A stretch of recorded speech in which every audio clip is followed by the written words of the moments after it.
মানুষ যদি দুটো গালি দেয় চুপ করে থাকে, ও তার আমল নামা নিয়ে আল্লাহর সামনে দাঁড়াবে। আর কিয়ামতের মাঠে বহু নেকি ফ্রি ফ্রি পাওয়া যাবে। এটা কি জানেন?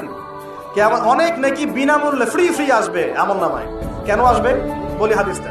নবী সাল্লাল্লাহু আলাইহি ওয়াসাল্লাম বলেছেন, তোমরা কি জানো সবচেয়ে বড় মিসকিনকে, দরিদ্র মানুষকে, মিসকিনকে? সাহাবীরা বলছেন, আমরা তো মনে করি যার সম্পদ কম সেই মিসকিন। নবীজি বলছেন, না, প্রকৃত মিসকিন সে ব্যক্তি নয়।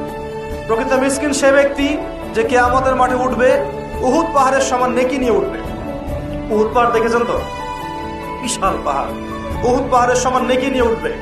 নামাজের নেকি, যাকাতের নেকি, হজের নেকি, ওমরার নেকি, বিভিন্ন নেকি। কিন্তু দেখবে সামনে বহু মানুষ দাঁড়িয়ে আছে। কেন দাঁড়িয়ে আছে? কারো কাছ থেকে টাকা নিয়েছে, টাকা শোধ করে নাই, কাউকে গালি দিয়েছে, কাউকে অন্যায়ভাবে অপবাদ দিয়েছে, কাউকে আঘাত করেছে, কারো উপর জুলুম করেছে ইত্যাদি। বিভিন্ন রকম মানুষের সাথে জড়িত পাপ ছিল, ঠিক আছে? কারো গীবত করেছে, কাউকে তহমত দিয়েছে ইত্যাদি। এখন আল্লাহ পাক বলবেন, এই ব্যক্তির নেকির যে পাহাড় আছে এখান থেকে নেকি নিয়ে ওদেরকে দিয়ে দাও। বলেন নাউজুবিল্লাহ।